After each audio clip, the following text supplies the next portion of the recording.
Vamos a trabajar hoy dimensiones básicas que hay que pensar para poder armar una materia virtual. Una materia que sea un espacio que promueva la enseñanza y que posibilite el aprendizaje, lo cual no está garantizado. O sea, la materialidad del campus y de la herramienta no garantiza que podamos enseñar bien y que el estudiante pueda aprender. Entonces hay algunas cuestiones que tienen que ver con decisiones iniciales que tenemos que tomar los profesores y las profesoras, que son, les diría, como fundamentales después para el devenir de la experiencia. Bueno, ahora, ahí está. Bien, entonces, ¿cuáles son, al menos a mi criterio y en principio, los pilares didácticos que hacen al diseño de una materia virtual? ¿Cuáles son esas cuestiones que yo tengo que pensar en este momento previo al inicio de la cursada, en este momento en el cual me encuentro pensando y planificando mi materia? Pensar y planificar, digamos, son como dos verbos fundamentales en este tiempo. Bueno, en principio, diríamos como el pilar fundamental es el programa, ¿no? Y uno dice, sí, bueno, es una obviedad. Sin embargo, muchas veces el programa aparece en las aulas como una formalidad, y cuando uno un poco lee el programa y mira lo que pasa después en la virtualidad, hay un abismo. Entonces, en cierta forma, ponerle ojo al programa, esto quiere decir, digamos, ponerle atención. ¿Cómo organizo el programa de mi materia? Lo organizo por unidades temáticas, lo organizo por ejes. ¿Cuál es la bibliografía imprescindible, irrenunciable que el estudiante tiene que leer, digamos, para poder lograr o alcanzar los aprendizajes esperados? Y también ponerle bastante atención a cuáles son los criterios de aprobación en la virtualidad. Porque muchas veces se cortan y se pegan como formalidades que no dicen mucho acerca de cómo hago yo como estudiante para aprobar esta materia, ¿no? Esto quiere decir, va a haber un parcial, va a haber dos, va a haber un parcial intermedio y la entrega de un trabajo final grupal, tengo que cumplir con determinadas actividades obligatorias para estar en condiciones de rendir el parcial. Fíjense que todas estas decisiones que tienen que ver con la acreditación y con la aprobación son decisiones iniciales, son decisiones, que tienen que ver con la planificación. Entonces, ahí el programa no es letra muerta, sino que al contrario, es letra viva y da cuenta de cómo estamos pensando la cursada. Otro organizador y otro pilar importante, y es muy importante no solo para el estudiante, sino principalmente para nosotros y para nosotras, es el armado del cronograma de cursada. Y esto yo les diría que lo tengan como prioridad en estos tiempos iniciales, porque los y las va a ayudar a organizar la cursada de manera temporal, y además va a ser una suerte, ahora vamos a ver ejemplos, ¿no? Pero va a ser una suerte de vía, ¿sí? O de carril, por donde un poco va a discurrir lo que va a venir. Entonces, cuando veamos ahora en unos minutos la cuestión de cómo se arma un cronograma, van a ver que ahí yo voy a poder pensar, ¿en qué semana cae el parcial? Por ejemplo. Si el cae en la semana 7, ¿cuáles son los contenidos anteriores que yo estuve trabajando y que voy a evaluar en ese parcial? ¿Va a haber algún encuentro sincrónico? ¿Cuándo? ¿Y cuál es el sentido del encuentro sincrónico en el marco de mi organización semanal de cursada? ¿Qué va a pasar en la semana 1 de cursada? ¿Va a haber, digamos, una actividad de presentación? ¿Va a haber material de lectura? Por ejemplo, otra variable a pensar. ¿Cuáles van a ser los materiales de lectura obligatorios que van a acompañar cada clase? ¿Cuándo se publica cada clase? ¿De manera semanal? ¿De manera mensual? ¿Qué es una clase? ¿No? Todas estas cuestiones van a estar en cierta forma respondidas en esta planificación que gráficamente muestra el cronograma. Y es muy buen organizador principalmente para nosotras y nosotros. Ni les digo para los estudiantes. Hay que tener en cuenta, ahora vamos a verlo, la cuestión de las horas que el estudiante tiene que disponer para la cursada de la materia. El cronograma me ayuda, en cierta forma, a ajustar mi propuesta a las horas reales que el estudiante tiene que cursar.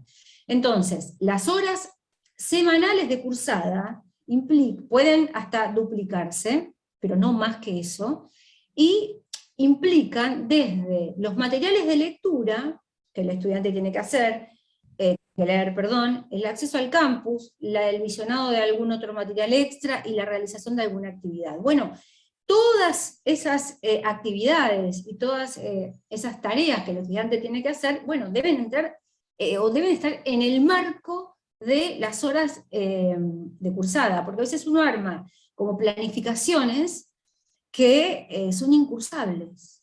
Son incursables. Es imposible muchas veces leer la bibliografía que se ofrece en una semana, ¿no? Además de, por supuesto, atender al perfil del estudiante, ¿no? Que es una variable importantísima en esta planificación. Entonces, este cronograma, y por eso me detengo bastante en esto, es un buen organizador para esto. Decir, por ejemplo, cuáles son los materiales de lectura, cuánto material de lectura estoy dando, y cómo puedo organizar estos materiales que el estudiante necesita para aprender. Otra cuestión importante a pensar en estos próximos 15 días tiene que ver con la comunicación. Y quizás me digan, bueno, es una obviedad. Marce, perdona, Sí. antes que pase esa comunicación. Sí. La parte práctica, lo que son trabajos prácticos, ¿también lo incluirías en el cronograma? Porque Totalmente. Nosotras en nuestra materia tenemos una particularidad que no lo confeccionamos nosotras al programa. Cuando nos convocan, el programa ya está armado.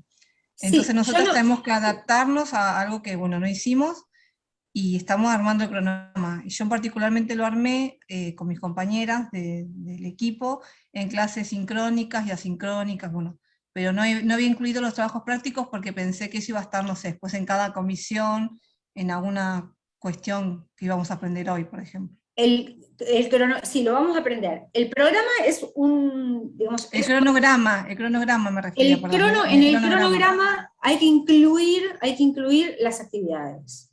También hay que prever el tiempo de desarrollo de las actividades.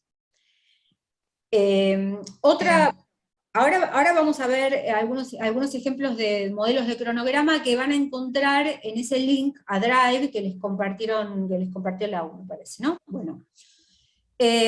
Hago una pasadita rapidito por esto. Otra cuestión a pensar tiene que ver con la comunicación, y esto volvemos, es una obviedad, no es una obviedad, es cómo se va a comunicar, cómo el profesor o la materia se va a comunicar y por qué canales se va a comunicar.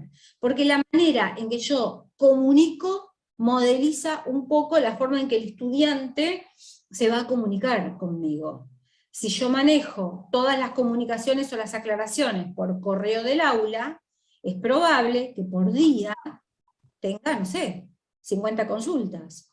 Entonces, es muy importante que como docente yo tome decisiones respecto de cómo van a ser las comunicaciones. Si voy a habilitar un foro de consultas, si las comunicaciones generales van a ir por el foro de avisos, si tengo la posibilidad de trabajar al interior de la materia como grupo, como equipo docente, bueno, ahí ver cómo podemos hacer para potenciar la comunicación y no duplicar mensajes en todos lados o en todas las pestañas, que a veces más que, digamos, aclarar o más que orientar, desorienta. Entonces vamos a ver eso. Por eso yo los y las invito a que ojalá puedan continuar el lunes y venir, ¿no?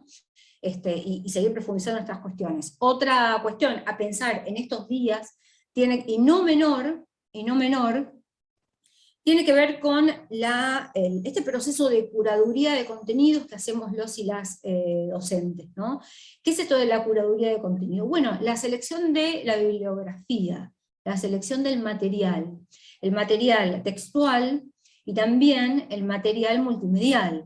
Digo, ¿cuáles van a ser, digamos, esas bases que el estudiante va a leer o va a estudiar para aprender, y por otro lado, esto va, digamos, en diálogo con la producción de contenidos por parte del docente. Todos y todas las que estamos acá hoy producimos o vamos a tener que producir algún tipo de contenido para el aula, ya sea la redacción de una clase, que ahora vamos a ver, una hoja de ruta, alguna ficha, una guía de lectura, una guía de preguntas orientativas. Digo, el rol del docente en la virtualidad tiene, en relación a la producción de contenidos, está mucho más convocado. Bueno, hasta acá las dimensiones que vamos a intentar ver hoy. ¿Alguna compañera o algún compañero quiere hacer alguna consulta? Había una consulta respecto de la diferencia entre cronograma y hoja de ruta. Bien, muy buena consulta. El cronograma, vamos ya a ver un cronograma, y la hoja de ruta, para que ya empecemos como a familiarizarnos con el significante, es un itinerario, por ejemplo, semanal. Itinerario es contar al estudiante qué va a pasar durante esa semana, qué temas va a trabajar, qué lecturas tiene que hacer en el marco de ese tema que se está dando, y cuáles son las actividades y el tiempo que tiene para realizar esas actividades. Es como si ustedes se sentaran al lado del estudiante y le dijeran, esta semana vamos a trabajar, no sé, determinado concepto de anatomía, ¿sí? Para eso vas a tener que leer esto y vas a tener que ver este video. Cuando leas esto y veas este video, te invito a que participes en esta actividad, que puede ser, no sé, la que fuere.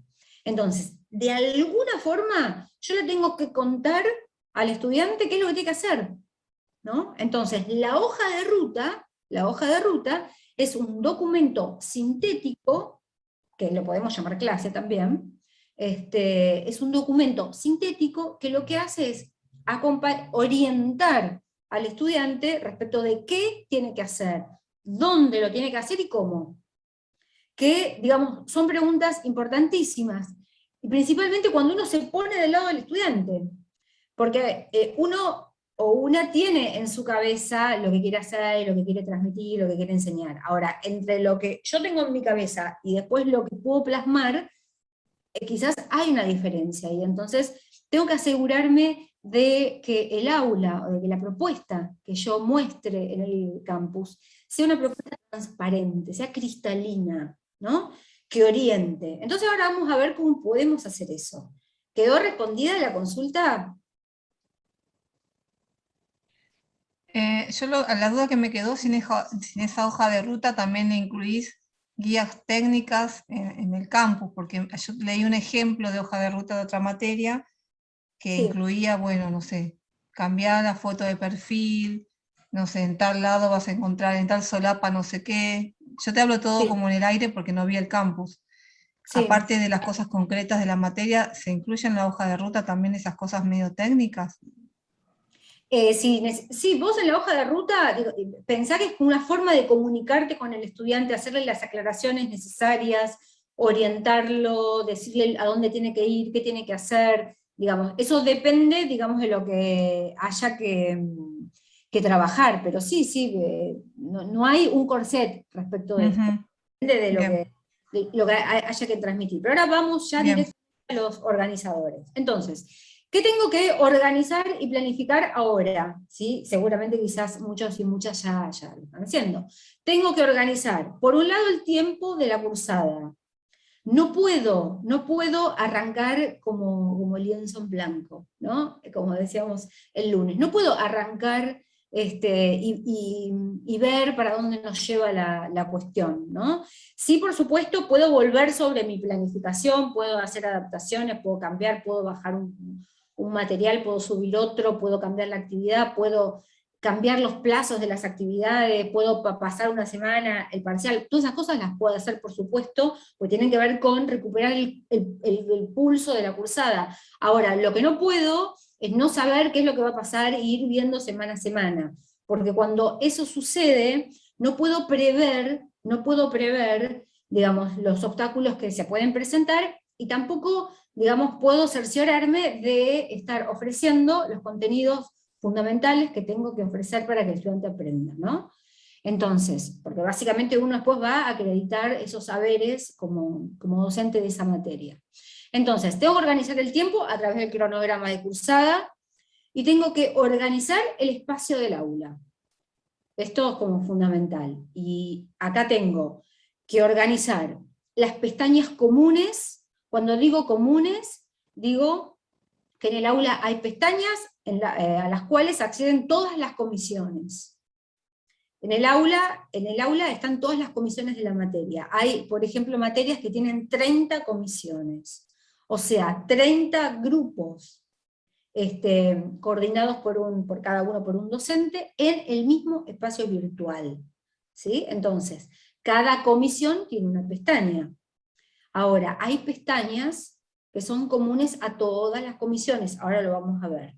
Entonces, eso requiere una organización. Por eso esto de promover, en la medida de lo posible, el trabajo en equipo de profes, porque la experiencia resulta mucho más rica, y la verdad que se aminora mucho el peso de la cursada, y, digamos, adquiere como más sentido el aula, se nota. Después tengo que organizar las pestañas por comisión. ¿Qué va a pasar en esas pestañas que son más, digamos, íntimas, que tienen que ver con el vínculo directo del profesor o de la profesora con la comisión? Bien, vamos entonces a la cuestión del cronograma. Bien, el cronograma seguramente, yo no sé cómo cada cual lo organiza, pero a mí me parece que hacerlo a través de una tabla es bastante gráfico, y me obliga a ser sintético, y me da el beneficio de poder tener como una mirada como integral de lo que estoy planificando, ¿no? Entonces, fíjense, esto es un modelo que de ninguna manera es un corset, o sea, es un modelo para pensar. Fíjense que un cuatrimestre está conformado por 16 semanas, ¿no? 16. Tengo que prever que la última semana es la semana de cierre.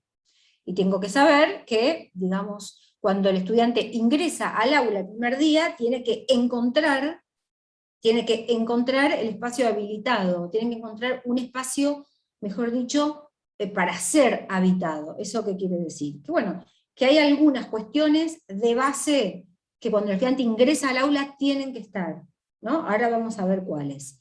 Entonces, yo puedo organizar las 16 semanas y tomar ciertas decisiones. Decir, por ejemplo, que voy a producir una hoja de ruta, o clase, como la querramos llamar, o itinerario, clase quizás es más transparente, voy a producir una hoja de ruta o una clase semanal. ¿Sí?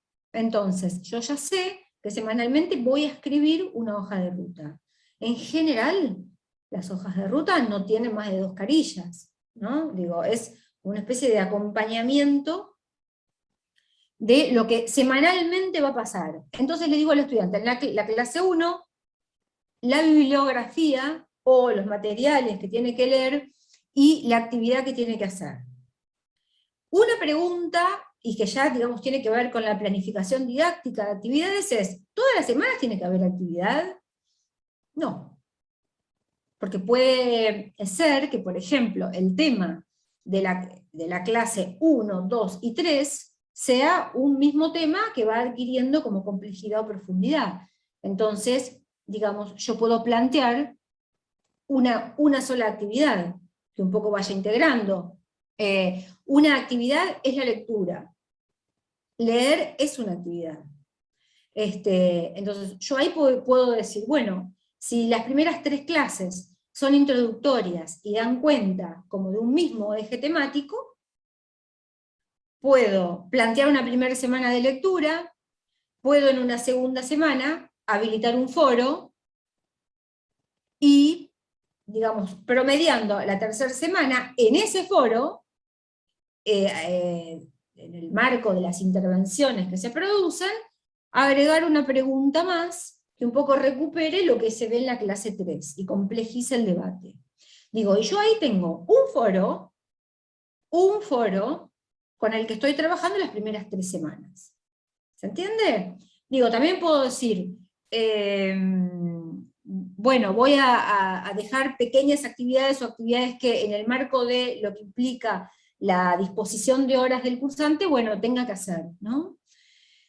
Esto por eso les digo, es muy difícil, sabiendo que las disciplinas, las carreras son distintas, lo que hay que transmitir es distinto, las competencias y los saberes que los estudiantes tienen que adquirir en el marco de las disciplinas son distintos, entonces acá, digamos, no podemos modelizar, sí podemos dar cuenta de que hay flexibilidad en esto. También, digo, adquiere sentido la planificación que yo hago del inicio cuando pienso cuáles son las actividades obligatorias que el estudiante tiene que realizar y tiene que aprobar. Entonces, este es un buen lugar un poco para determinarlas. Porque yo me puedo imaginar esa cursada temporal, ese tiempo que va transitando el estudiante, y lo puedo, digamos, atravesar por lo que le estoy ofreciendo para leer y por lo que tiene que hacer. El encuentro sincrónico también son horas de cursada, ¿no? Una cuestión en relación al encuentro sincrónico tiene que ver con la posibilidad de conexión que tienen nuestros estudiantes. Digamos, la cursada virtual no puede caer en la sincronía. Básicamente no puede caer en la sincronía porque los estudiantes no tienen todos el acceso garantizado y no tienen todos conexión. Un altísimo porcentaje de nuestros estudiantes cursa con el celular, cursa a través del celular. Entonces ahí, digamos, tener en consideración que no puedo dar todas mis clases a través de encuentros sincrónicos, y ponerlos como obligatorios. Porque digo, eso hace que se excluya a muchos y muchas que por condiciones materiales no pueden estar. Condiciones materiales que no solamente tienen que ver con el acceso, sino también con los horarios y esta locura y esta revolución pandémica que vivimos, ¿no? Donde se comparten dispositivos. Digo, esto lo digo no como un dogma, sino lo digo como no vayamos con la idea tan naturalizada de que el encuentro sincrónico resuelve cuestiones, porque no es así. Lo que uno ve en los encuentros sincrónicos es que, digamos, la mayoría de las personas tienen la cámara apagada. Entonces uno no sabe si están escuchando, digamos, si dejaron la cámara prendida y están viendo Netflix, digamos, entonces, ¿cuál va a ser el sentido del encuentro sincrónico en mi materia?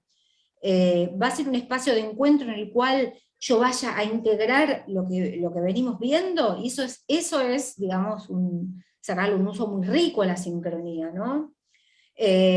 Digo, el espacio sincrónico como un espacio en donde uno monologa, no tiene, pierde el sentido, pierde la robustez, ¿no? Y después, por otro lado, aparece esta cuestión de grabar el encuentro, ¿no? Para aquellos y aquellas que no pudieron estar. Entonces, la cuestión de la sincronía es una cuestión a problematizar.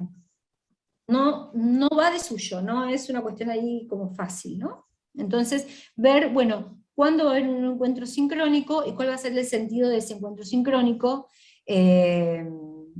Y bueno, y que quede grabado y que quede como alojado en el campus, ¿no? Bueno, fíjense que Marcela, ¿te puedo hacer una sí, pregunta?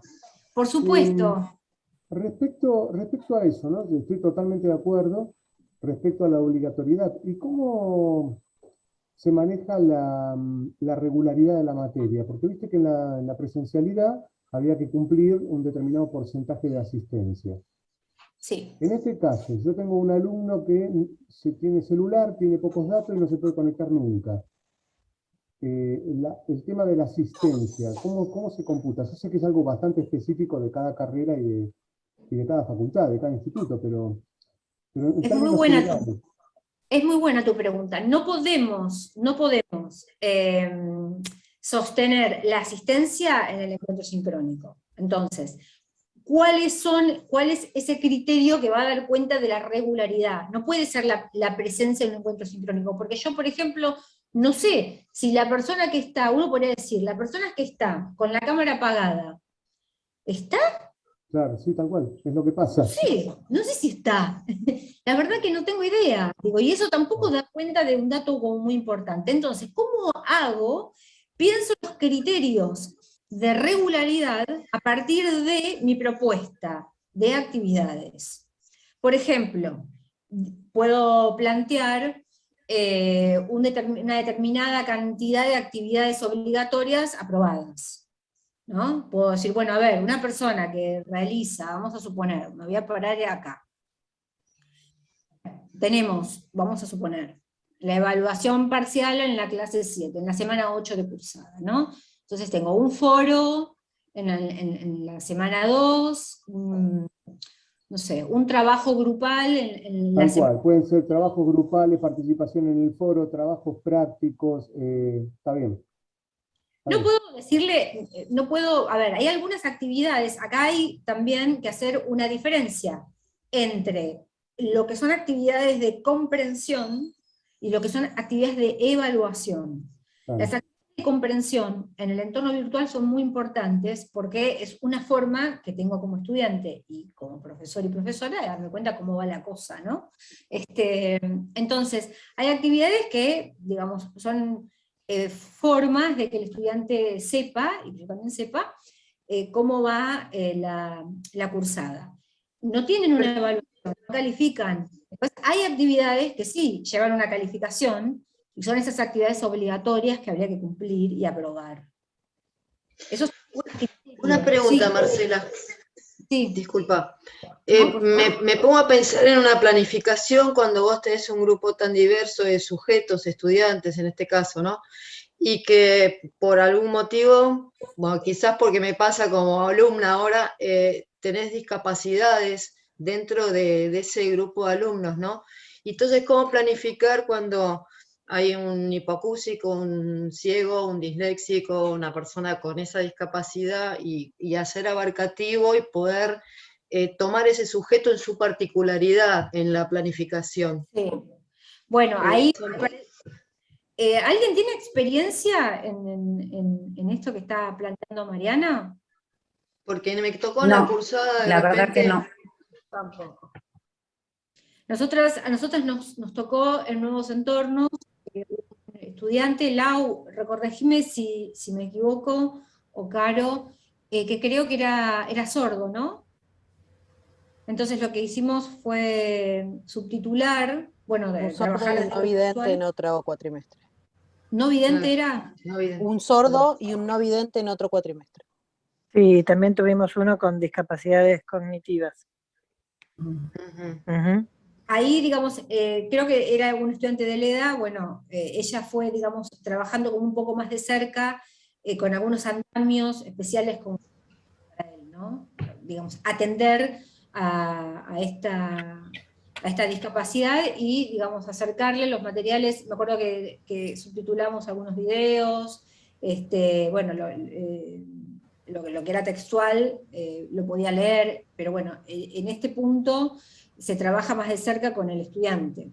¿Y se puede recurrir a algún equipo que tenga la universidad en este caso en cuanto a eso? Sí, está el equipo existe el equipo de orientación. Ahora les pasamos igual la página de Orientate.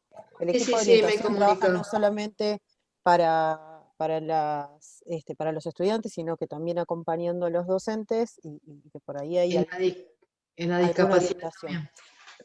Creo que en este punto, por ahí, perdón, Marce, es importante destacar que muchas veces o siempre la planificación es la misma, porque nosotros cuando hablamos de personas con discapacidad no estamos, digo, tenemos que adecuar el contenido, no por ahí negociar el contenido, ¿no? Que es algo que a uno por ahí le cuesta diferenciar. Entonces, por ahí sí, esas adecuaciones tienen que ver con los subtítulos, con poder enviar audios en vez de textos, con tener cuidado que seleccionemos contenido que a un lector de pantalla sea posible y accesible. Digo, tiene que ver con poner atención quizás en ese tipo de cuestiones, digo, y sí, cuando hay una discapacidad cognitiva o en el caso de la dislexia, ahí sí la adecuación del contenido tiene que ver con, por ahí, fragmentar, repartir o dividir el contenido, pero en general se parte de la misma planificación y bueno, y uno hace las adecuaciones que considere o que requieran. Ahora pasamos, no sé si la página. Bueno, gracias Lau. Bueno, y después tenemos, por ejemplo, un tipo de planificación diferente, que un poco lo que hace es recuperar, esto como variantes, ¿no? Recuperar el sentido de las unidades temáticas, ¿no? Entonces, quizás si, digamos, yo me voy a parar o voy a hacer más énfasis en el trabajo por unidad temática, presento la unidad temática y, digamos, esa unidad temática se aborda a través de la clase 1 y de la clase 2, ¿no? Digo, esto tiene que ver con, bueno, la unidad temática tiene una unidad de sentido y tiene determinada bibliografía, que yo la ofrezco y la voy abordando a lo largo de las clases. Son como formas diferentes de pensar. Digo, debe haber también, como muchos otros cronogramas posibles. Esto, digamos, hay que adecuarlo a la realidad de cada materia, ¿sí? Bien. ¿Alguna pregunta sobre cronograma? Bueno, vieron que estamos hablando de muchos temas porque están todos como... No, muy claro. ¿Vamos más o menos bien? Bueno. Sí, yo lo que quería saber, porque mi experiencia me llevó a que tuve dificultades con los foros. Primero que no nos podíamos encontrar todos los alumnos en un mismo foro, me abrían, no sé si fui yo que los abrí mal, no lo supe hacer, digamos, en la clase, ¿no? En mi clase, en mi comisión. Y por otro lado, me costaba mucho la incentivación a participar. Solo cuando puse es obligatorio, ahí entonces empezaron a participar, pero me costaba mucho que participen, copiaban y pegaban, no leían lo que yo ponía para que ellos, me parecía que era como un chat, viste que uno pierde el hilo de la conversación, y yo me ponía a leer todas las cosas que escribían los chicos, iba haciendo una integración, pero yo me daba cuenta que la devolución de los alumnos no era la misma, ellos no leían todo lo que escribían sus compañeros. Entonces, organizar el foro a mí me costó muchísimo. Sí. Y bueno, no sé si se puede llegar a mejorar eso. Sí, se puede mejorar. Mira, hay cuestiones que tienen que ver con el contexto, los puntos de partida. No es lo mismo estudiantes que recién inician la carrera universitaria que un estudiante de cuarto año que está egresando, ¿no? En principio, uno se hace en este rol de estudiante universitario. Lo que uno suele comprobar, y no solo con estudiantes, sino también muchas veces en formación de posgrado y demás, es que, digamos, no en los foros, que se da como la herramienta como más obvia, o la que parece como más a la mano, presenta como bastantes dificultades, y lo que uno ve es que la gente no se lee entre sí. Aparece una cuestión como de responder para cumplir, pero el foro no es un espacio de discusión, sino que es un lugar donde cada uno dice lo que piensa y no lee al otro. Ahí hay algunas estrategias. Vamos a dar un taller sobre foro, vamos a dar un taller bien específico sobre foro. Ahí hay algunas estrategias que tienen que ver, y algunas variables. En principio la consigna. Si la consigna es convocante y en cierta forma es controversial, o sea, al menos presenta un nudo para discutir, bueno, ahí, digamos, uno obliga al estudiante a tener que tomar como cierta posición. Ahora, hay muchas veces consignas que dicen discutan entre ustedes. Eso no va a funcionar. No, la discusión per se no se va a dar, también uno tiene que enseñar algunas cuestiones, como que considera quizás muy básicas, que tienen que ver con lo que implica un plagio. Digo, muchas y muchos no saben que uno no puede copiar y pegar sin citar. Entonces, para los estudiantes, las materias que son como más iniciales en la carrera, y los estudiantes que recién inician, bueno, hay que trabajar en esto, ¿no? Enseñar esto también. Digo, porque muchas veces no tienen idea de que no corresponde esto. Y por otro lado, también es difícil apelar a la palabra propia, ¿no? Porque es un espacio en donde otros me leen, me da vergüenza, no sé, digamos, pararme o posicionarme teóricamente, ¿no? Entonces, bueno, ahí hay algunas estrategias para que esto no pase. Pero esta experiencia, Silvia, que vos tenés, es una experiencia que se da en un alto porcentaje, y no solo con estudiantes que recién inician, sino muchas veces con docentes universitarios, estudiantes de posgrado, y uno dice, bueno, parece como que está dado, y sin embargo no. Y tenemos ahí también una cuestión importante que tiene que ver con la interpretación de consignas y con dificultades para interpretar la consigna, y con cuestiones relativas a que no se lee o no se comprende lo que se lee. Entonces, bueno, estas cuestiones son obstáculos cognitivos también, ¿no? Que los vamos a encontrar principalmente en las materias iniciales. Laboratorio, la universidad tiene un laboratorio de escritura que acompaña a los estudiantes en la comprensión de consigna, en la elaboración de trabajos. Digo, porque a veces uno da por sentado que el estudiante sabe lo que es una monografía, y no sabe, o sea, no sabe. Quizás pues nunca escribió una monografía. Entonces, este equipo de la universidad los acompaña, y los acompaña también a estudiar, a preparar exámenes. Entonces, tengan a mano esta referencia del laboratorio de escritura, y si ustedes ven que hay algún estudiante con dificultades un poco mayores, que requiere como un acompañamiento más cercano, la cuestión del departamento de acompañamiento de alumnos, que no es bienestar estudiantil, que conduce Marcela Bidondo, bueno, también, digamos, los ampara, los va acompañando. Entonces tengan estos recursos que la universidad tiene para estos casos. Bueno, muchas gracias. No, por favor. Bueno, entonces... Marce, sí. Perdón, ya te dejo seguir, solo para decirles que ahora les pongo en el chat, igual ya lo tienen ahí en la carpeta, hay una PPT en donde todas estas instancias que estamos nombrando, tanto orientación como el tema de las escrituras, están ahí propuestos los links. Para que no los tengan que estar buscando, les hicimos como un resumen en esa PPT de accesos, son atajos a links y espacios de recursos de la universidad. Solo para eso.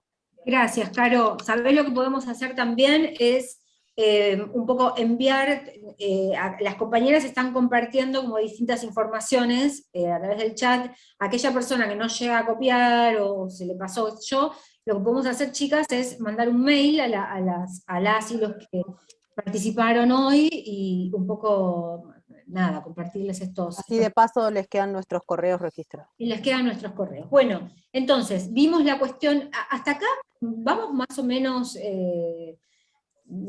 planteando claramente algunas de estas dimensiones. Sé que es complejo. Mariana, levantaste, dedo para arriba, gracias. Yo veo a Mariana y a Silvia, nada más. No es porque obvia el resto, no los veo. Hola, Marcela. Perdón. Sí. Ya que pedís que participemos, participo.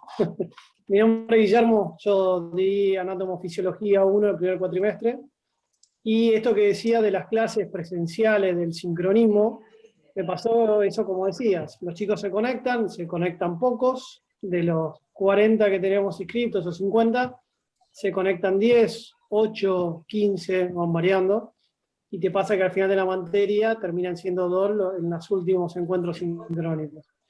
Que un poquito lo que se planteaba en la cursada era que esos encuentros sincrónicos sean para sacar dudas también, ¿no? Que no sea una clase ya armada, sino por ahí para plantear dudas y preguntas sobre lo que se está pensando. Está buenísima tu intervención, Guillermo, porque eso es lo que pasa. Uno va o apuesta todo a la sincronía y se da cuenta que, digamos, no funciona. En general se la piensa, ahora se la está cuestionando bastante. María Cruz, ¿levantaste la mano? Sí, yo Adelante. levanté porque también quería hacer un comentario. Yo también estuve en el primer cuatrimestre, la materia que doy es genética, y a mí lo que nos pasó fue un poco al revés. Nosotros en cada comisión teníamos alrededor de 70 alumnos y debido a que eran bastantes por comisión, nos habían sugerido el tema de grabar las clases previamente y dejarlas disponibles durante la semana. Lo que nos pasaba era que cuando llegábamos a los encuentros sincrónicos, nos pedían casi que repitiéramos casi toda la clase. Quizás es porque son conceptos bastante específicos, que quizás traen un poco más de dificultad, y nos pasaba que terminábamos repitiendo exactamente casi la totalidad de la clase, quizás con más interrupciones, porque te volvían a decir, bueno, otra vez me podés explicar esto. Entonces, nos pasó que de las grabaciones casi ni las veían, nos pedían las clases sincrónicas. Es más, en este segundo cuatrimestre estábamos pensando en directamente, porque incluso nos pedían las grabaciones de las clases sincrónicas. Entonces estábamos incluso pensando no hacer las grabaciones previas y sí dejar disponibles las grabaciones de las clases sincrónicas, pero nos pasó esto, como que me parece que depende mucho también de la materia. Depende mucho de la materia, y a mí me parece, sin ver nada, sin, digamos, haber como nada, visto nada de los materiales y demás, lo que me impresiona a mí que está pasando acá es que no se comprende. Entonces, ahí lo que hay que hacer, digamos, como estrategia didáctica, es armar algún material o algún organizador que permita mirar ese video. ¿Se entiende? Con el video solo como recurso para, digamos, exponer contenido me parece que es potente, digo, porque uno lo deja en el aula, se puede ver todo el tiempo que se necesite, además no tiene esta adrenalina de estar en vivo dando una clase, sino que, digamos, el video cuando uno lo graba lo puede acompañar por una presentación visual como ahora. Entonces, lo que hay que trabajar ahí es, yo entiendo, o al menos yo lo que haría, sostener esos videos, pero armar o construir, ya que están armados esos videos, andamios, o sea, para entender. Lo que está pasando es que no entienden. Entonces, por eso, digamos, te tienen en vivo ahí y te preguntan, porque solos no logran entender, o no logran comprender. Entonces, ¿Puedo hacer un comentario, Marce? Sí, por supuesto, Alejandro. Yo trabajo en 4 universidades más y coincido con lo que dice Maricruz y Guillermo, pero es una opinión, capaz que suma. Los chicos están acostumbrados, todos nosotros estamos acostumbrados a clases expositivas, a una actitud muy pasiva, en donde nos sentábamos, como pasaba en la antigua Grecia, y éramos los alumnis que había que iluminar, era un cerebro vacío que había que llenar de contenido. Y los chicos están muy acostumbrados a eso. Y el desafío, me parece, de nosotros, cuando los chicos no participan, y te juro que te entiendo, Guillermo, tal vez hay que replanteárselo desde nosotros, de hacer algo más atractivo y que los chicos necesiten participar para evacuar dudas, y no como dice Maricruz, que también le recontracreo, en donde los pibes es mucho más cómodo no ver las clases grabadas y pedirte que repites todo de vuelta. Entonces hay que encontrarle la vuelta. Para mí es un gran desafío, de todo lo de lo personal, que la virtualidad me dio vuelta a la cabeza, porque me hizo replantear la manera de armar las plataformas y de encarar la enseñanza, que no era lo que yo estaba. Yo no me formé para eso, no estudié, cuando estudiante tampoco era así. Entonces me parece que nos tendríamos que replantear desde nosotros, ¿no? Todo lo que está explicando Marcela ahora de cómo armar desde la hoja de ruta y cómo hacer más visual y más llamativo y más atractivo, y obviamente que los alumnos entiendan las consignas, porque son muy pasivos. Coincido, perdón, ese era el aporte. No, gracias por el aporte que están haciendo, porque es muy, muy rico, muy interesante, y además tiene que ver con la realidad de lo que nos pasa. Muchas veces, cuando uno, digamos, trabaja con equipos docentes que, digamos, vienen con alguna inquietud respecto de, bueno, algunos obstáculos que se presentan en la enseñanza virtual, mirás el aula y decís, yo no puedo cursar acá. O sea, pues yo no entiendo nada, o sea, no entiendo de dónde va, dónde tengo que hacer qué. Entonces, ahí también hay algunas cuestiones que caben respecto de este cuestionamiento que tenemos que hacer, este replanteo de los modos de enseñar que no son los mismos. También uno podría decir, en la presencialidad, el estudiante, él o la estudiante que está sentado ahí, digamos, ¿implica que está presente? Digo, ¿cuál es también, en cierta forma, la cuestión ahí de la cercanía, ¿no? La distancia o la cercanía? Entonces, indudablemente, cuando uno diseña una materia virtual, tiene que pensar en un rol más activo del estudiante, tiene que pensar formas alternativas de mostrar contenido, y además tiene un gran desafío respecto a la manera de transmitir y de enseñar esos contenidos.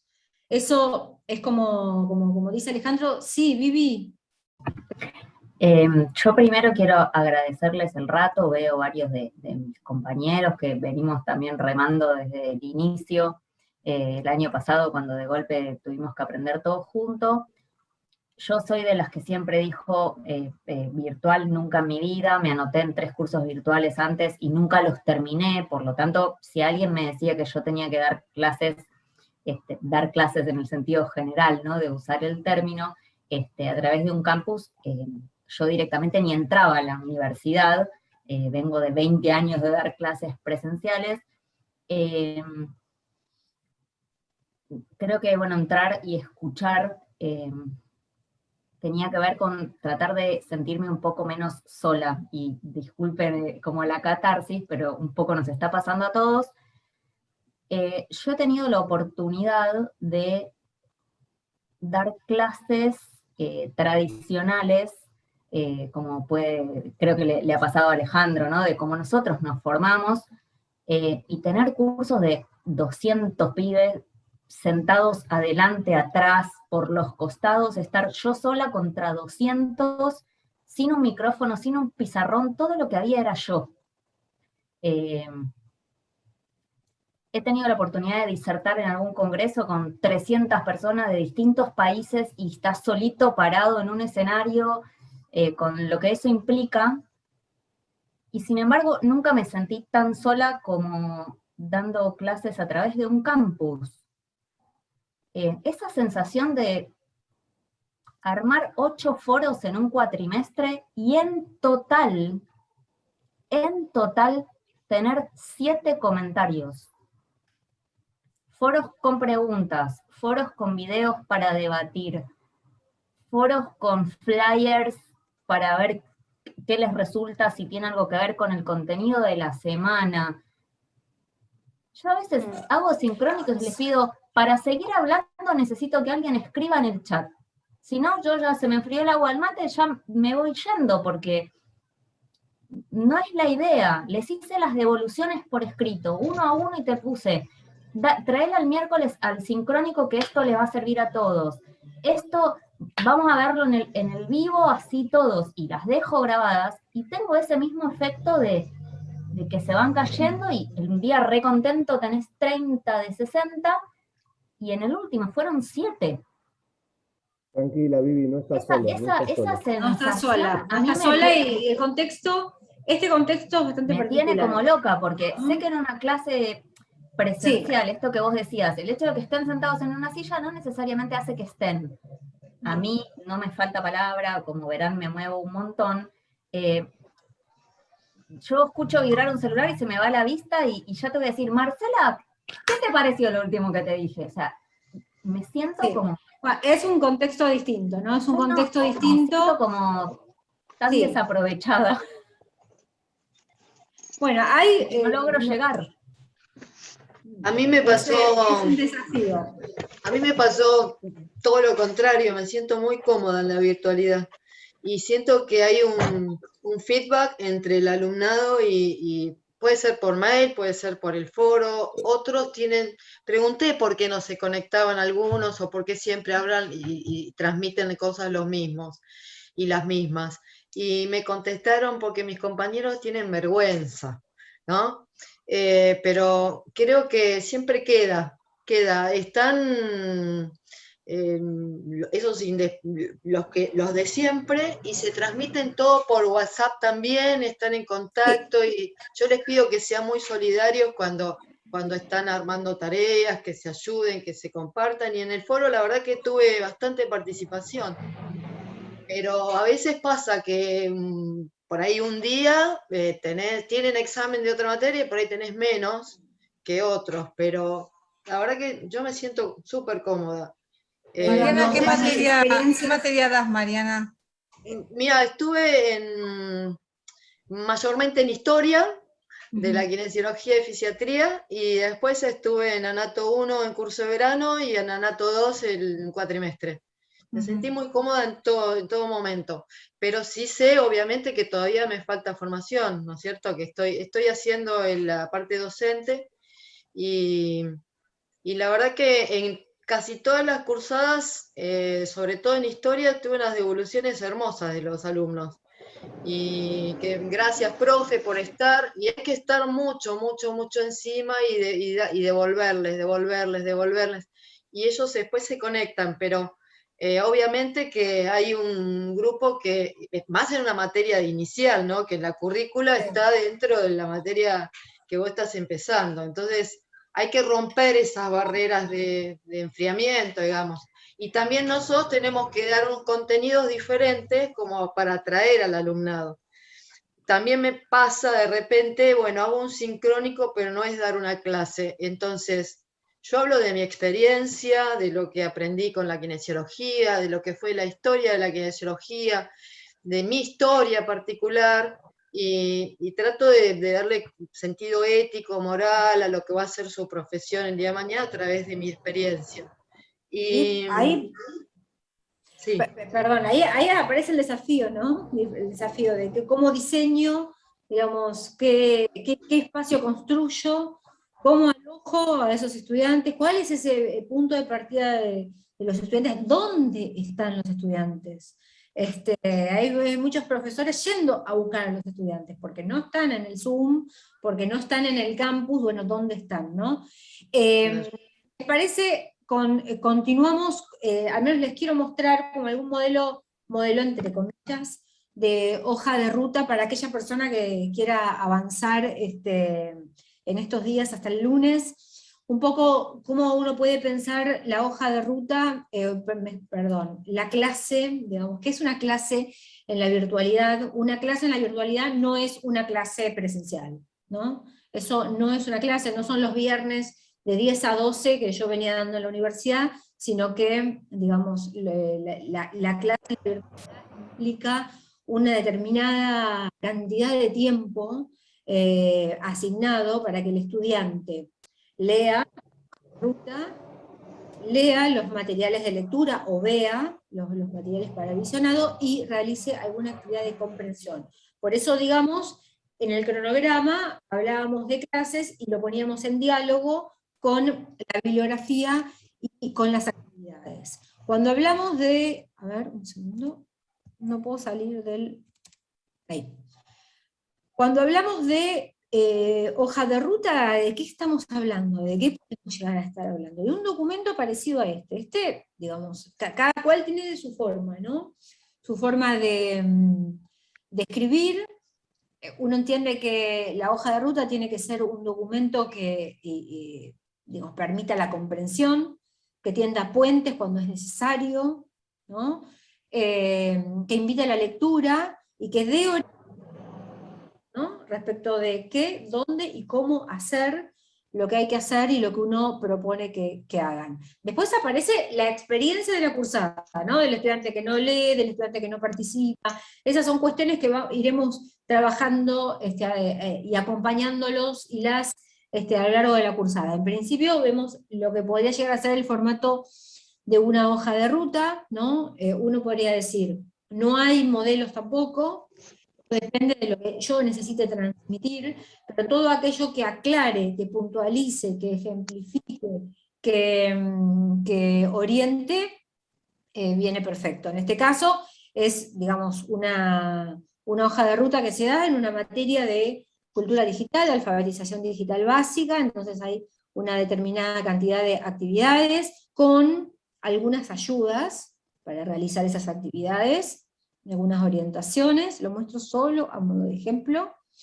Hay algunas actividades que se realizan, por ejemplo, en el foro, bueno, cuestiones para leer, un texto para leer, y una actividad que va a continuar en la clase siguiente. la habilitación o la especificación del espacio de consulta, que obviamente todo esto previamente planificado. Un formato, una hoja de ruta como esta, le da transparencia a la cursada, orienta, ordena. Porque si uno se pone como por ejemplo a mirar aulas virtuales, lo que encuentra muchas veces es una etiqueta donde hay un aviso de que pasó algo en el sincrónico, debajo un cuestionario, hizo cuestionario 3, debajo un PowerPoint. Entonces, digo, hay que encontrar la manera de comunicar y de acompañar la cursada del estudiante y de que esto materialmente en el aula pueda aparecer de manera clara, ¿no? Entonces, hago un alto acá. Más o menos hasta o estos, digamos, pilares más importantes quedan como un poco más cercanos, se entiende por dónde va, el sentido que tienen. La verdad que sí, muy claro. Muy bueno. Más claro, o sea, siento como que está mucho más, uno está entendiendo cada vez más desde la primera clase que tomamos nosotros a la de hoy. Claro, bueno, el taller del lunes es un taller de manejo técnico para poder hacer lo que vamos a hacer ahora, ¿no? Pero esto ya tiene una mirada didáctica, pedagógica, absolutamente sobre todo, sobre cualquier decisión que yo tomo, respecto de cómo me comunico, cómo publico, cómo muestro. Entonces, uno me podría decir, bueno, tengo la semana que viene para armar mi materia, porque la siguiente arrancan y el estudiante ingresa al aula. ¿Qué encontrar al menos el estudiante la primera semana? Bueno, ustedes van a tener un aula parecida a esta, ¿no? Hay materias que tienen 30 comisiones, cursan 3.000 estudiantes, ¿no? Hay compañeras y compañeros que pueden dar fe de eso, y si no, sepan que lo que dice comisión 1, 2 y 3 a veces llega a 30.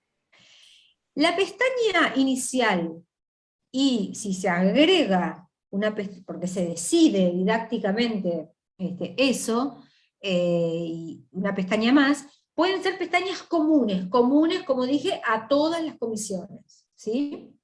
Luego, hay una pestaña por cada comisión. ¿Qué quiere decir que hay una pestaña por cada comisión?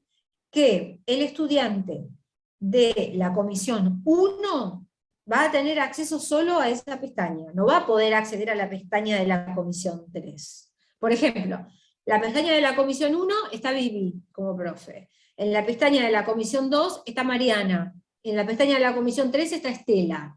Los estudiantes de Estela no van a poder hacer clic en la comisión de Vivi, ¿sí? Pero sí van a poder acceder a la pestaña común. Esto lo digo, la gente que ya viene dando clases del cuatrimestre anterior, es una obviedad, pero hay compañeras y compañeros que no conocen el aula virtual, ¿no? Y la lógica. Entonces, todos los estudiantes inscriptos a la materia tienen acceso y van a visibilizar la pestaña de presentación y, si agregan, porque el equipo docente lo decide, una pestaña de clases, ¿no? O puede llamarse bibliografía o lo que fuera. Estas dos pestañas, que puse como ejemplo, son pestañas comunes a todas las comisiones, lo que significa que, por ejemplo, los 3.000 estudiantes van a estar con acceso a estas dos pestañas. Ahora, a la comisión 1 de Vivi van a poder acceder 70. ¿Se entiende? O Marce, una preguntita. Yo que no entré nunca al aula, cuando entre por primera vez, ¿voy a tener este formato básico ya armado? Vas a tener este formato, seguramente va a aparecer el nombre de la comisión que va a espejar al SIU, y después lo que tienen que decidir principalmente en las materias que arrancan nuevas, es qué va a mostrarse en las pestañas comunes. ¿Quién decide eso, Marcela? Un segundo. ¿Y qué uso se va a hacer de la pestaña de la comisión? Y acá lo que, digamos, adquiere como mucha importancia, o que es fundamental para tomar estas decisiones, es si se va a trabajar en equipo o no. Porque muchas veces digamos, hay que tomar decisiones respecto de qué se presenta como material común. ¿Y qué pasa después en la pestaña de la comisión? Sí, ¿Alejandro era que quería tomar la palabra? ¿O alguien? Era un caballero. Sí, Alejandro había preguntado quién toma las decisiones de qué va en esa solapa principal, en el cuerpo, digamos, de la materia. Bueno, ahí es una muy buena pregunta. Y, digamos, no se puede responder con una sola respuesta, porque esto depende de cómo se organice el equipo docente. La sugerencia es que encuentren, que se puedan comunicar y que puedan trabajar juntos y juntas. Porque lo que suele suceder es que se duplica el trabajo y el estudiante encuentra en esta pestaña común una serie de cosas. Digo cosas porque a veces es muy difícil saber qué es esto, un PowerPoint, un formulario de Google. Si ya te doy la palabra, Vivi. Entonces, se entiende que en estas pestañas comunes, si se trabaja digamos, en equipo, se toman decisiones respecto de cuáles son los materiales que son comunes a la cursada, digo. Acá entra la cuestión, por ejemplo, de la bibliografía, ¿no? De la bibliografía, el programa, el cronograma de cursada, de ser posible. Sí, Vivi, ¿qué querías?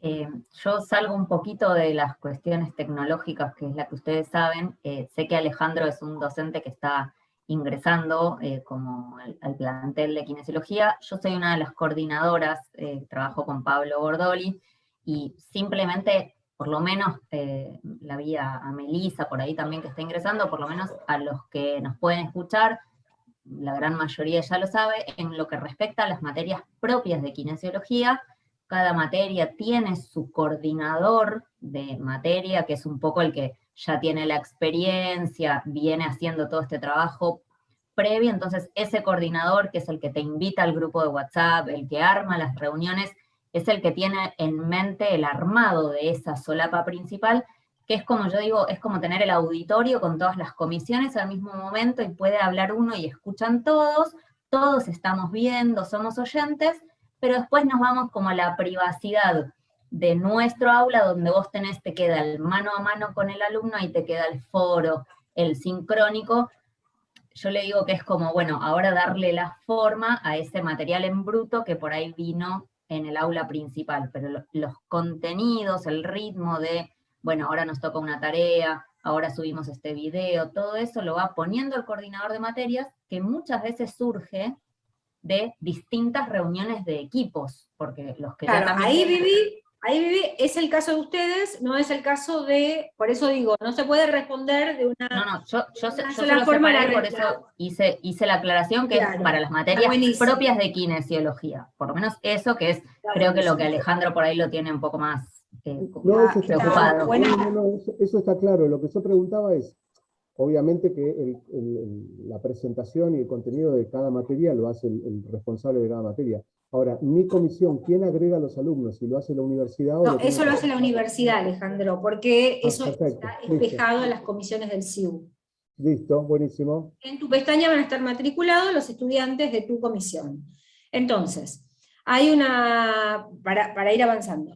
Y retomar algo también de lo que aportó Vivi, aprovechando la intervención que hizo. Las decisiones respecto de, en el caso que haya un coordinador, se está tendiendo a que las materias tengan coordinación, justamente por esto, porque digamos, hay materias que son muy numerosas. Entonces, digamos, referenciar a ese coordinador y digamos, poder entrar en diálogo con ese coordinador. La experiencia acompañando muchas veces materias en la virtualidad durante este último año y medio es que algunos profes van por donde pueden, ¿no? Y entonces quizás hasta ni saben quién es el coordinador. Entonces ahí, bueno, tener en cuenta eso, preguntar si la materia tiene un coordinador y, digamos, entrar en diálogo con este trabajo colectivo. Entonces, se toman decisiones respecto de los materiales que son comunes, cuáles son los materiales comunes, porque esta no es una reunión de coordinadores, sino que es una reunión donde hay profesores también. Entonces, ¿cuáles son las materias comunes? los materiales comunes, el programa, el cronograma de cursada, que tiene que ver con la planificación de la cursada, y el acceso a los materiales de lectura, y de lectura y de visionado también. Ahora, el modo en que yo, digamos, organice esas pestañas comunes, bueno, ahí téngannos como aliadas para la orientación, ¿sí? Cuanto más organizado en el marco del programa y de los ejes temáticos, más claro para el estudiante. Que quizás como sugerencia, hay que evitar subir materiales sueltos, así, ir subiendo materiales sueltos, ¿no? O sea, donde uno no encuentra como la lógica de lo que está leyendo, cuál es el sentido de eso. Entonces, para poder organizar las pestañas, ya sea de las comunes como de las pestañas por comisión, el equipo de diseño de la universidad armó una serie de etiquetas. Algunas de ellas las estuvimos viendo en el taller del lunes. Las etiquetas permiten organizar visualmente los contenidos al interior del campus. Miren, es un antes y un después, ¿no? Que yo como estudiante pueda saber cuáles son los materiales, o por ejemplo los espacios de trabajo de la clase 1, si tengo cuáles son los materiales, y dónde están los materiales de lectura. Entonces, vamos empezando por alguna parte, pues yo veo que ya son 7:30, y no arrancamos con el campus. Entonces, en el link que les compartió Laura, tienen acceso a todas las etiquetas del instituto, ¿sí? Entonces, si ustedes tienen coordinador de materias, es probable que cuando ustedes encuentren la materia duplicada, haya ya materiales publicados en la pestaña común. Entonces, sepan que esos materiales se pueden organizar. Sepan también que una buena forma de organizar los materiales de lectura es a través de Google Drive, y digamos, los invitamos y las invitamos a que saquen la cuenta institucional para poder usar Google Drive. Entonces, digo, una forma puede ser, digamos, dejar un enlace a la bibliografía y organizar la bibliografía a través de carpetas en Google Drive. Esto va a depender de la organización de cada materia. Esto va a depender de la organización al interior de cada materia. Así también como las pestañas comunes que se necesiten. Puede ser que haya una sola pestaña común, o puede ser que haya dos en el caso que se necesiten. Respecto a lo que va a pasar en las comisiones, en las pestañas de las comisiones, como decía Vivi, es, digamos, un trabajo en donde es más íntimo, ¿no?, el profesor con los estudiantes, y es donde se habilitan las herramientas de actividades, ¿no? Si yo voy a habilitar un foro, si voy a habilitar un cuestionario, si en el marco de determinada clase voy a habilitar un espacio de tarea, o la evaluación misma sucede en el espacio de la comisión. Es probable también que necesiten tener en la pestaña de la comisión un foro de consultas, ¿no?, al cual hay que estar atentos. ¿Hasta acá alguna pregunta respecto del formato general del aula?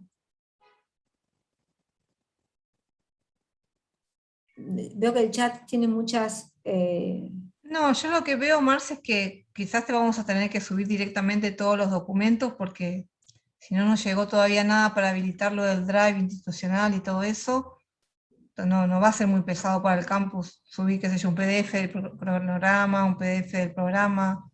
Eso lo vamos a subir. Bueno, eso, el programa y el cronograma son comunes, entonces se suben en la pestaña común, ahí a hablar con el coordinador, si hay coordinador, y digamos organizar de la manera más ordenada posible. Para eso, a ver si las puedo mostrar, para eso hay etiquetas, ustedes tienen acceso a esta Se las carpeta. está compartiendo Caro por el chat. Ahí les Está paso el bien. enlace también. Vamos a ver algunas, para que vean, digamos, la forma en que se pueden organizar los espacios al interior del campus.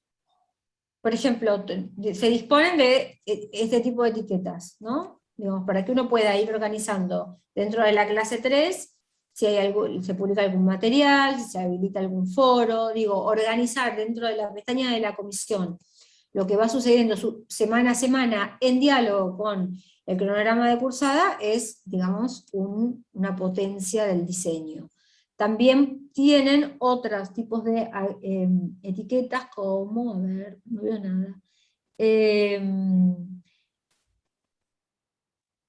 Bueno, espacios de consulta, espacios de intercambio, evaluación, materiales de lectura, digamos, todo esto como sirve para ordenar el campus y evitar subir todo junto. ¿Cómo puedo mostrar una hoja de ruta? Empezamos por algo y después, ¿cómo puedo mostrar una hoja de ruta? ¿Cómo lo puedo trabajar en el campus? Vamos a suponer, voy a ir a añadir una actividad o un recurso, voy a elegir dentro de recursos, etiqueta. Voy a agregar una etiqueta que sea, a ver, la que llegue a ver, porque, a ver. ¿Dónde está? Bueno, un segundo. Bueno, a ver.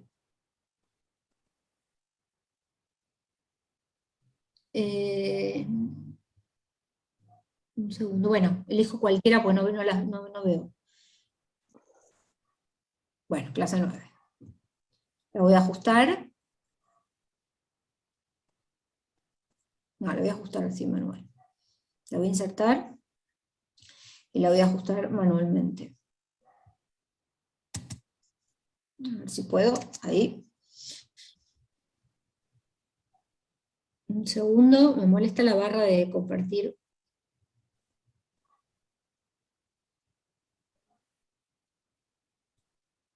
Bueno, clase 9. Voy a dejar así. Clase 9. Voy a mostrar la hoja de ruta. ¿Cómo puedo mostrar la hoja de ruta? ¿Puedo subir PDF? Si no me animo, voy a ir a recursos, archivo. Bueno, clase 9. Clase 9 y el nombre de la clase. Vamos a ver dos maneras de mostrar la hoja de ruta. Recordamos que es el itinerario, ¿no?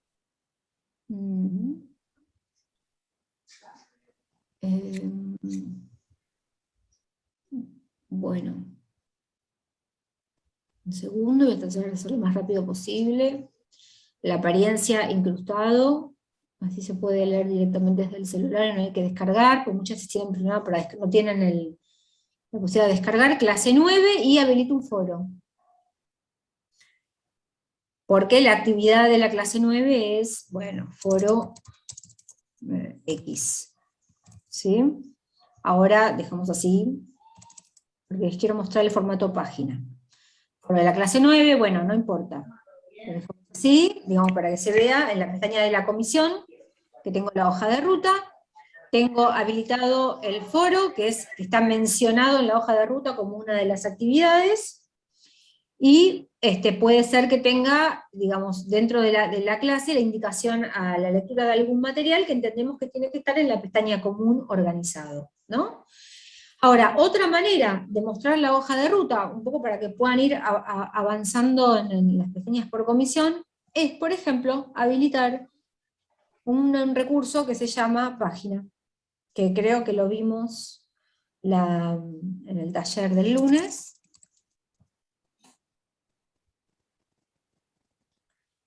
Voy a copiar.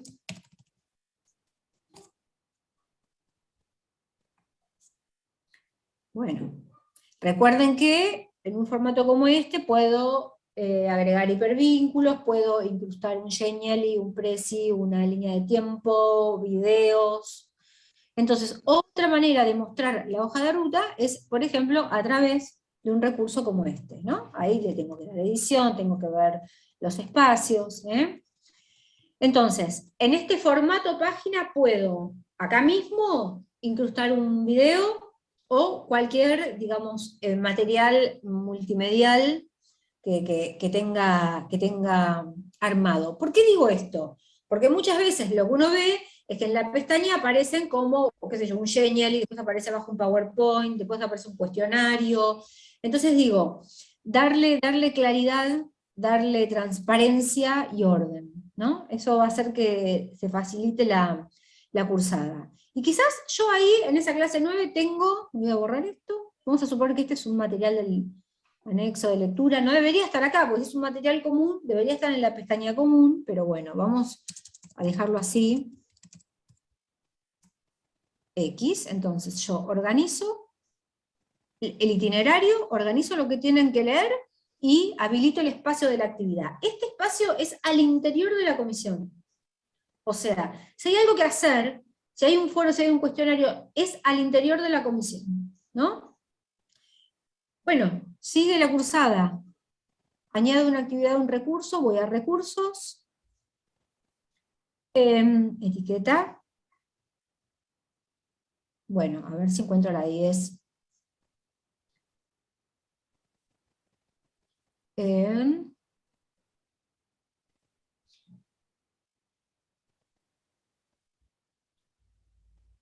Oh, Todas esas etiquetas están en el sí, no, Drive, es imposible ver esto, no. No sé qué agarré. Ah, 10, bueno. La 10, bueno.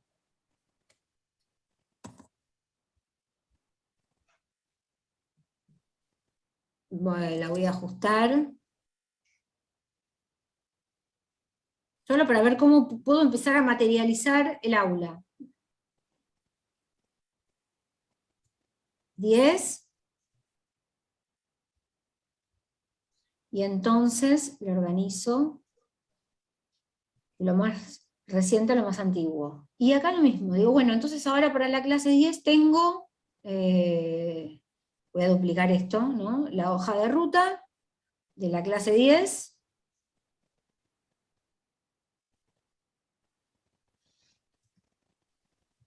Que es... No sé por qué mi aula no funciona así. Bueno,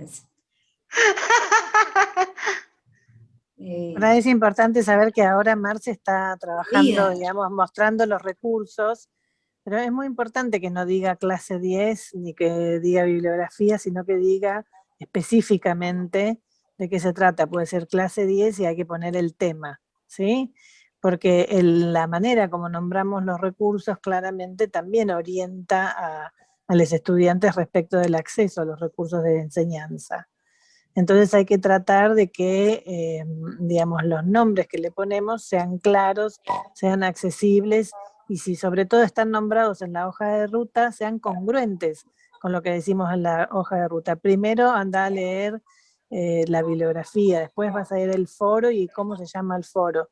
Si todo se llama igual, todos los estudiantes que llegan tarde, entran quizás en distintos momentos o con distintas metodologías o dispositivos al aula, se pierden. Así que ahora lo estamos haciendo así como para mostrarlo, pero digamos, la buena práctica indica que uno tiene que nombrar adecuadamente esos recursos, ¿sí?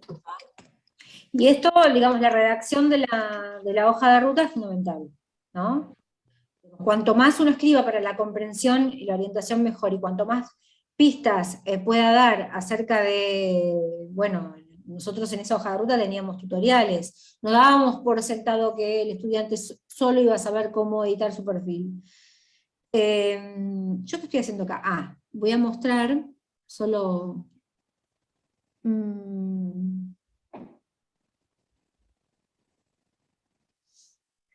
bueno, subo cualquier cosa.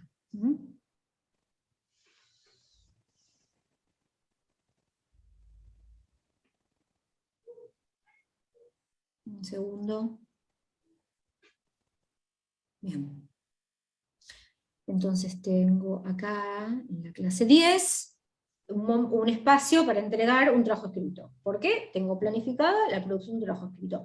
Entonces, yo como estudiante ingreso a esta pestaña, y es más, uno podría decir clase 9 del, no sé, 01 del 08 al 9 del 08.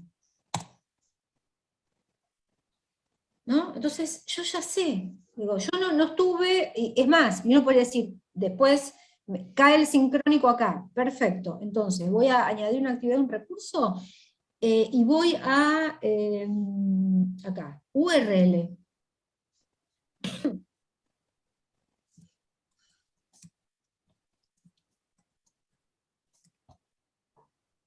Y vamos a copiar cualquier cosa. Voy acá, pego. Y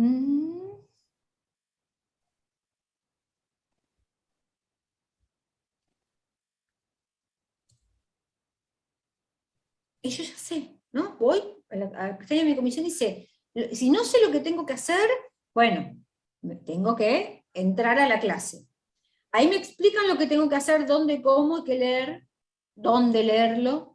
Recuerden que dentro de la clase se puede vincular al interior del aula, o sea que se puede linkear a materiales comunes de la pestaña común, dónde hacerlo y qué hacer.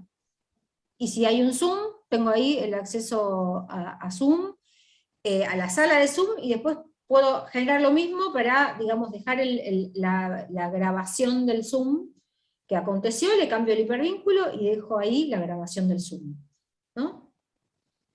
Digo, no es sencillo, pero implica, digamos, implica esta planificación. Pero en términos de organización visual, de esta manera, yo puedo darle claridad y transparencia a los espacios dentro de las comisiones. Nosotros recorremos muchas aulas de muchos institutos y de muchos docentes, y una de las cuestiones que identificamos como un obstáculo para que el estudiante pueda orientarse es básicamente el uso del espacio material de la pestaña.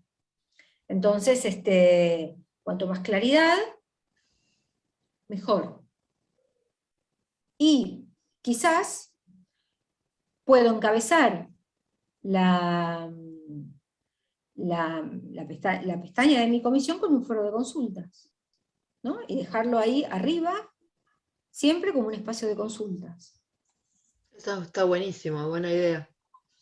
Entonces yo digo, tengo el foro de consultas, bueno, ahora nada, ¿no? Ahí, y guardo cambios.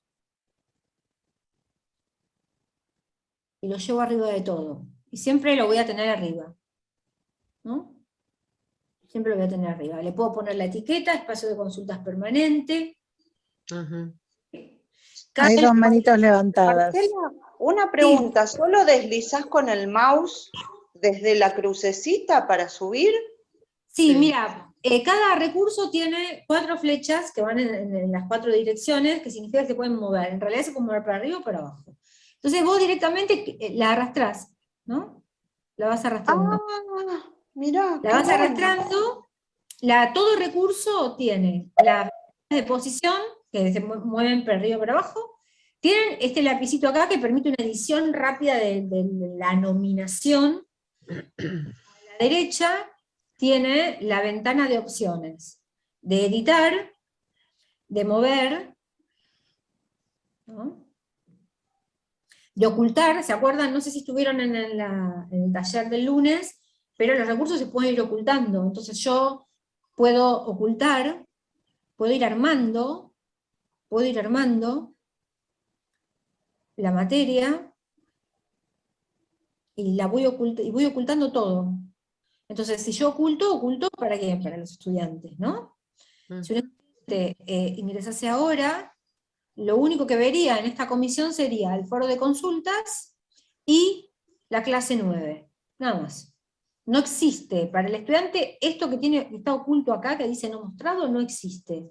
Pero yo puedo ir avanzando e ir organizando la materia. Y cuando llega el momento de publicación, yo solo lo que hago es mostrar.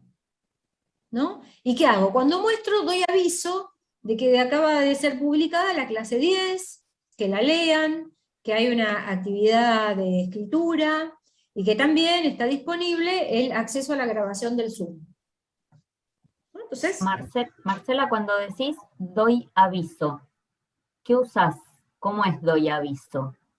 podés usar el foro de consultas de la comisión, el foro de consultas, digamos, para comunicarte al interior de la comisión. ¿Por qué? Porque si no se trabaja en equipo, o sea, si cada uno publica, digamos, su clase un martes y otro publica un jueves porque no puede, no se puede usar el foro de avisos general, porque este foro de avisos le llega a todos los estudiantes. Este foro de avisos, que viene por default en todas las pestañas iniciales, es un foro unidireccional, significa que el estudiante no puede responder, y que es un muy buen espacio para noticias, para mandar noticias, ¿no? Quizás la invitación a, no sé, algún taller, a una conferencia, dar algún aviso general para todos los estudiantes, entonces se da ese aviso. Y después está más al interior de la comisión, uno puede organizarse su propio espacio de consultas y comunicarse con el estudiante. Algunas cuestiones que a mí me parece que es interesante aclarar, porque aliviana mucho el trabajo que tenemos después de acompañamiento de las consultas, es aclarar que las consultas de orden técnicos, académicas, de resolución de actividades, todo eso lo tienen que trabajar o lo tienen que evacuar a través del foro de consultas. ¿Para qué?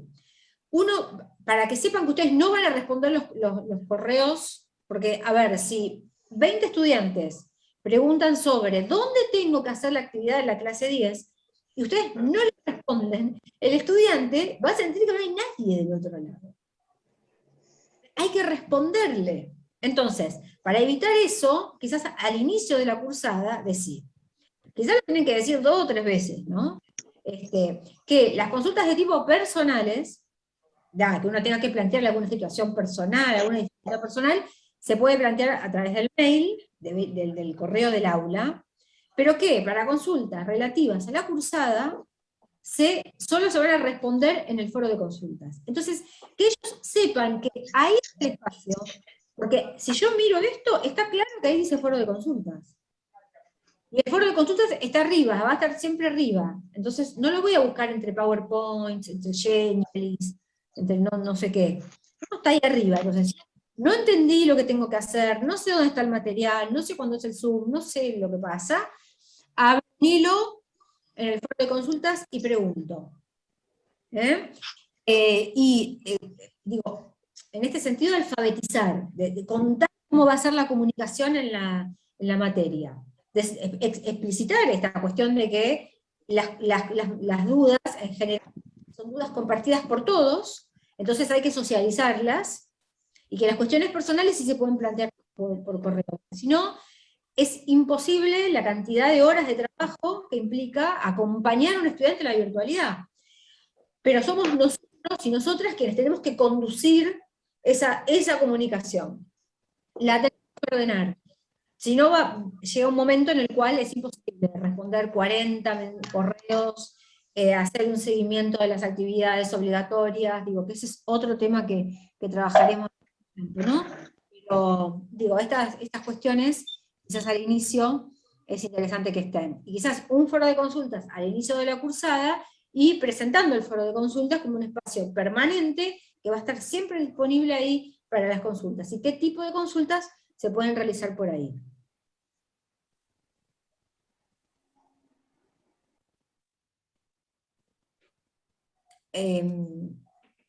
Yo veo que hay gente con la mano levantada. Yo veo a Vivi, a Viviana y a Mariana, y tienen la mano levantada, y las dos Vivis. Pero si quieren preguntar algo, voy a dejar de compartir. Yo te quiero preguntar, ¿el foro de consultas tiene alguna forma algún formato en particular para que siempre te avise cuando hay un mensaje nuevo? Sí. Vas a editar, editar ajustes.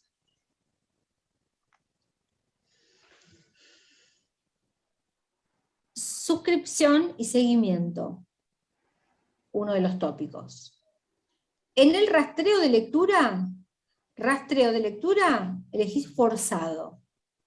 Eso significa que a todos los matriculados en esa comisión les va a aparecer un número que es el número de intervenciones que no leyeron desde su último acceso al campus.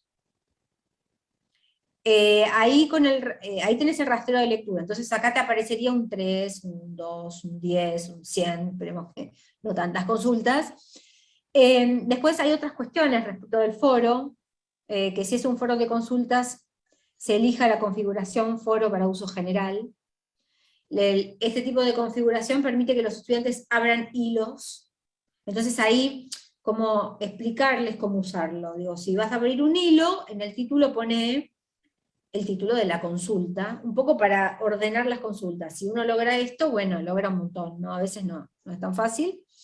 Y a veces si no se animan a abrir, si ellos no se animan a abrir hilos, ustedes pueden abrir un hilo de foros de consulta de la clase 1 y ver, digamos, hay consultas, ver si tiene sentido hacer eso.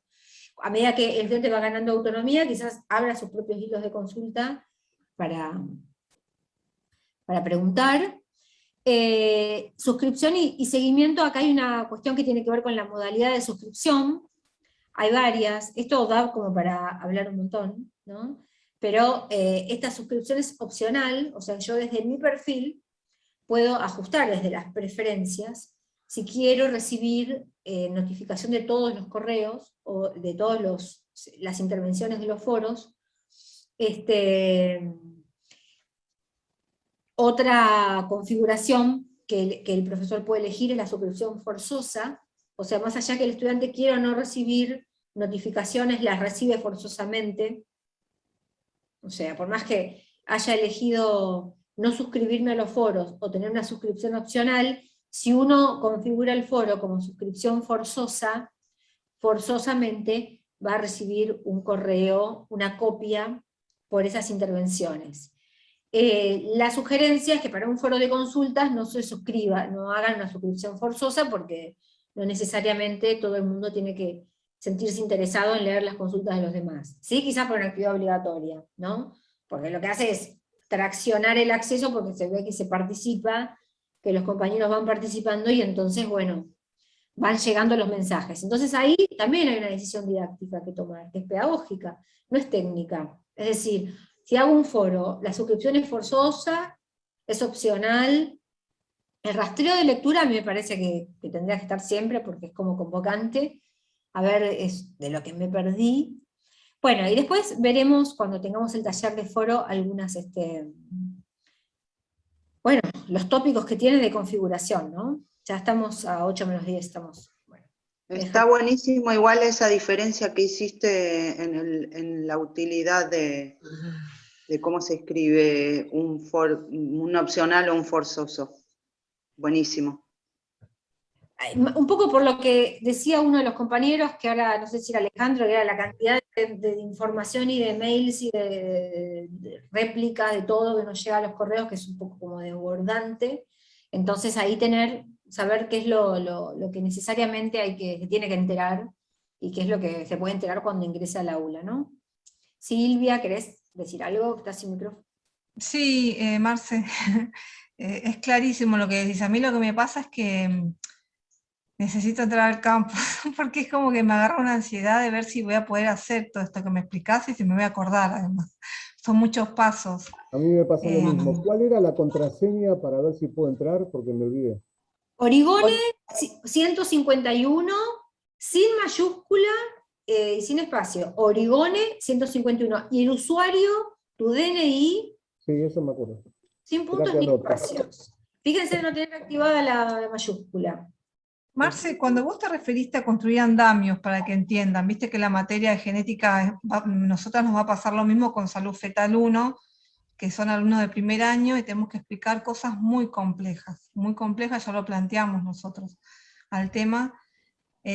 Nada, ¿a qué te referías precisamente con andamios? ¿A estrategias de enseñanza o no sé. Sí, y estrategias de abordaje de ese material. Por ejemplo, suele pasar que, digamos, si uno se encuentra con una materia que desconoce o con un contenido que nunca, o sea, leyó, Sí, que nunca viste. primera aproximación, lo que es como, lo que sería, o uno sugeriría hacer, es tender puentes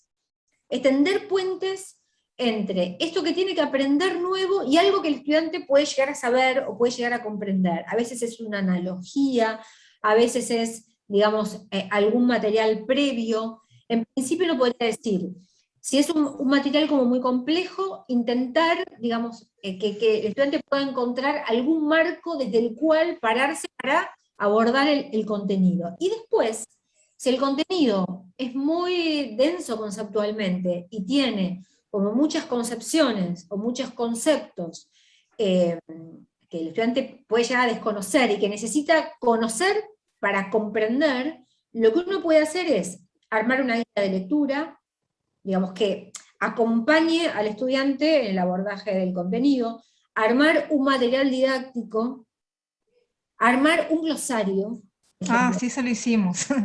Era fundamental el glosario porque si no, como que en todo el texto tenías que estar poniendo citas explicando. Es más, ese glosario puede ser colaborativo y puede ser una actividad.